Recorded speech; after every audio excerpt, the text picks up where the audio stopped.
আপোনালোকক কৈছোঁৱেই যে ঘৰত মানুহ আহিলে খুব ভাল লাগে। বিশেষকৈ এতিয়া যেনেকুৱা এটা অৱস্থাত আছোঁ, মানে মানুহৰ এষাৰি মাতে মানে ইমানেই মনোবল বৃদ্ধি কৰে।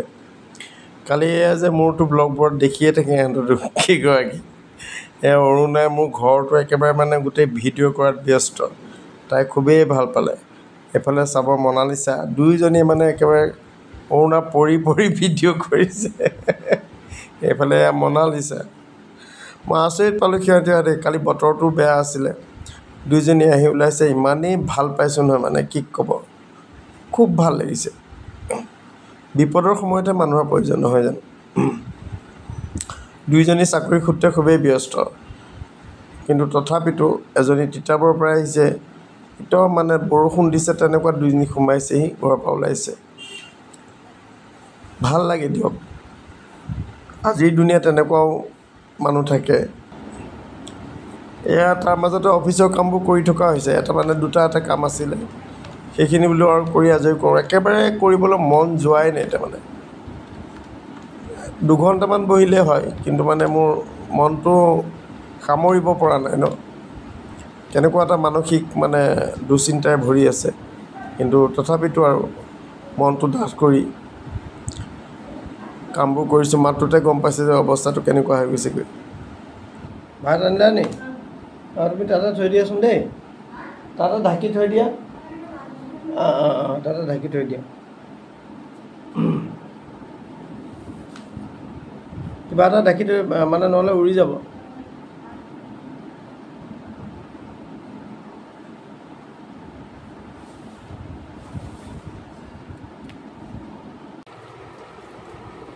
জীৱনত কেতিয়াও ধৈৰ্য নেহেৰুৱাব।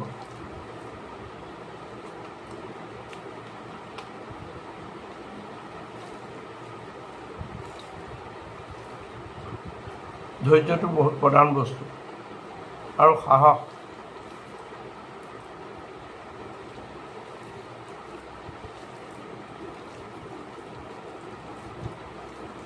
ধৈৰ্য আৰু সাহসৰ বাবে আজি মই জি আছোঁ।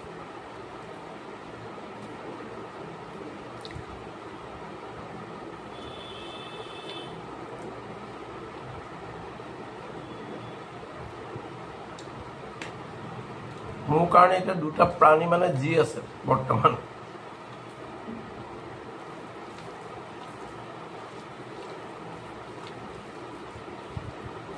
পৰিস্থিতিয়ে মোক এনেকুৱা কৰি পেলালে, মানে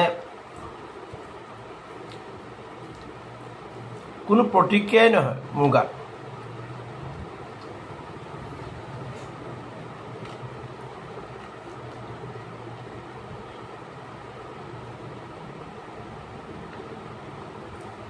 দুখ লগা, কানি থকা, সেইবোৰ মানে আহিবলৈ নিদিওঁৱে আৰু।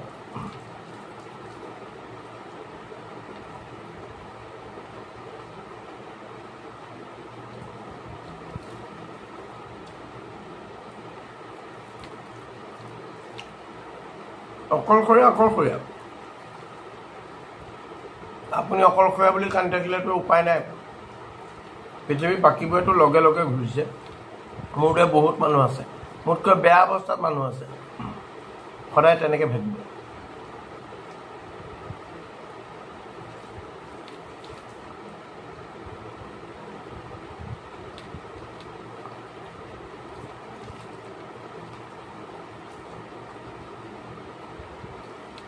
ফোন কৰাটো, আগতে ফোনৰ যোগাযোগ নাছিলে নহয় জানো। তেতিয়া খুব অসুবিধা হৈছে, কিন্তু তেতিয়াই মানুহবোৰে খবৰ কৰিবলৈ আহে। কিন্তু এতিয়া ফোনটো থাকিও ধৰক ফোন এটা কৰিবলৈ মানুহৰ সময় নোলায়। ইমানেই মানে ধৰক ব্যস্ত। আপোনাৰ ষ্টেটাছ চাইছে, আপোনাৰ ৰিল চাইছে, আপোনাৰ পোষ্ট চাইছে, অ'কে ডেট ইজ এনাফ।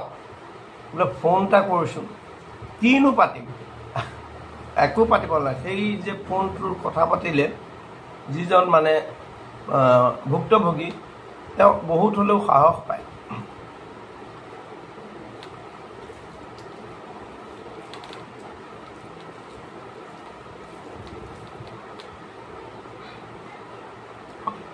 এতিয়া কিছুমান মানুহে মোক ৰাস্তাত দেখিলে ভয়তে এতিয়া ওলাই নাহে, এনেকুৱা এটা অৱস্থা। তোমাৰ ৰাস্তাত দেখিলে ওলাই নাহে। শুনি ভালো লাগিছে মোলৈ যে ভয় কৰে গতিকে সদায় সাহসী হ'ব আপোনাৰ শৰীৰটো ধৰক কিমান একেবাৰে হৃষ্টপুষ্ট নহয় কিন্তু মনটো ডাঠ কৰিব হয় নহয় কথাবোৰ আপোনালোকে এবাৰ উপলব্ধি কৰিবচোন